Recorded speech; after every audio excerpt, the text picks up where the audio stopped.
There's something surreal about stepping into a world you never knew, yet somehow recognize. A place that feels both ancient and alive. Like opening a forgotten book and finding your name already written in the margins. That was my first hour with Oblivion. Not the version from 2006. The remaster though, that just dropped in here in 2025. And I'll say this up front. It's not just a good remaster.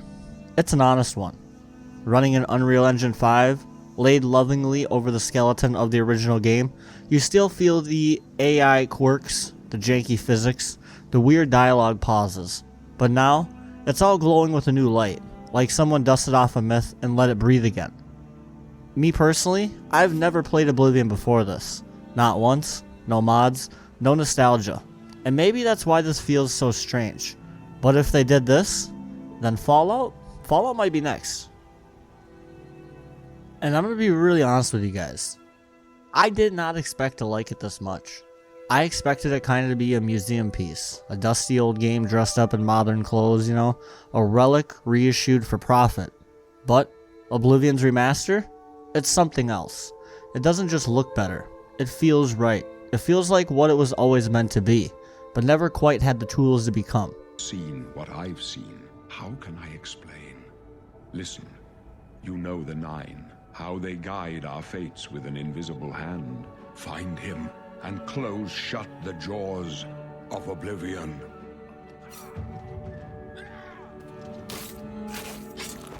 Stranger, you chose a bad day to take up the cause. No. Talos, save us. We failed. I failed. The Blades are sworn to protect the Emperor. Now he and all his heirs are dead. The colors are vivid. The lighting, sharp. Those golden forests. Those eerie Daedric ruins. They hit differently when you're walking through them in modern resolution. And yet, the bones are still the same. The conversations are still awkward. The combat still floats a little. The characters still pause in weird places. And that is the magic though. It's Oblivion. They did not rebuild it. They revived it. They laid Unreal Engine 5 over the original engine, not to overwrite its flaws, but to let them live in harmony with modern tech. The results? Something rare. A remaster that doesn't try to rewrite the past. It just invites you to see it clearly. And from what I have heard, this is exactly how Oblivion felt to people back in 2006. And now in 2025, I finally understand why this game mattered so much to them. And if they can do that for Oblivion, you already know where this is going next. So here is where things get interesting though. Oblivion wasn't just some random pick off Bethesda's shelf. This remaster was part of something bigger. A trail that started in a courtroom. Last year, during the Microsoft versus FTC hearing, a leaked internal document showed future plans. On that list, a remaster of Oblivion, and one of Fallout 3. At the time, it sounded like vapor, wishful thinking on a roadmap that might never land. But now, Oblivion is real. It's out, and it's proof that those documents weren't just talk. So the question becomes, if they followed through on Oblivion, how close are we to the vault opening again?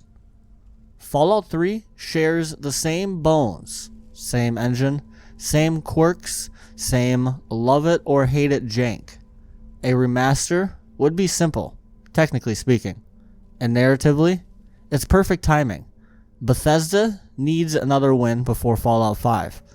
And the TV show just lit a fuse on the franchise. Nostalgia for it is peaking. The audience is hungry. And now, they've proven they can preserve a classic without breaking it. If they remaster Fallout 3 and do it like this, it could reignite the entire franchise. And then maybe Fallout New Vegas gets it afterwards. Because if we're being honest, Fallout never needed a reinvention, just respect.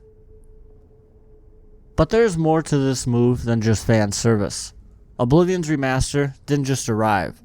It strategically dropped. Quietly. No countdown. No cinematic trailers shouting at you.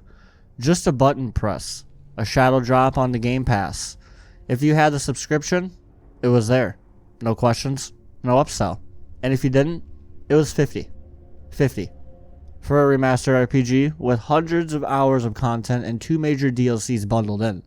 Now, put that next to the headlines surrounding the Nintendo Switch 2, the whispers of $90 game prices or even re-releases, and suddenly, this just isn't even just only about Oblivion. It's about value. It's about who's offering what in the next generation of gaming.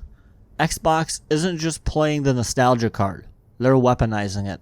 They're saying, you don't need to overpay for history. They're showing what happens when a platform respects your memory and rewards your patience. Because when a game like Oblivion, rebuilt in Unreal, running clean, looking sharp, costs less than a Wii U port in 2025, that's not a remaster. That's a statement. And the statement is simple. We're ready to play smarter. Who else is? So though guys, let's ask the question though.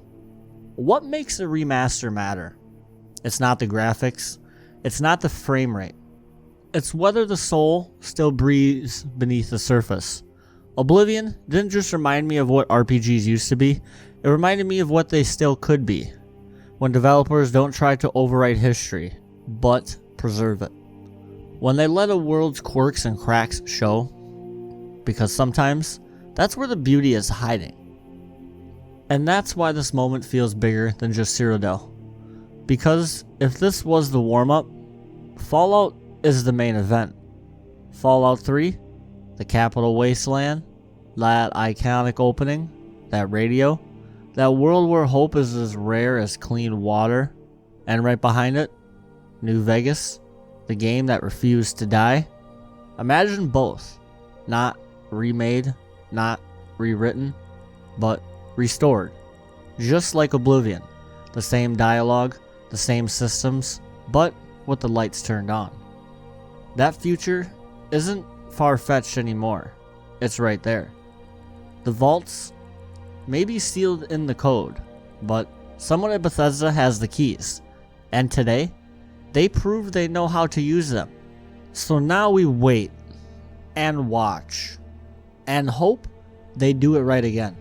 Because if they give Fallout the same kind of love they gave this, it won't just be a remaster. It'll be a reminder of why we fell in love with the Wasteland in the first place.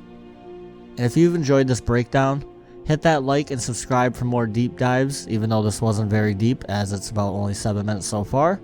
But eitherwise, other videos of mine are deep dives and theories and Fallout stories that cut deeper than the surface.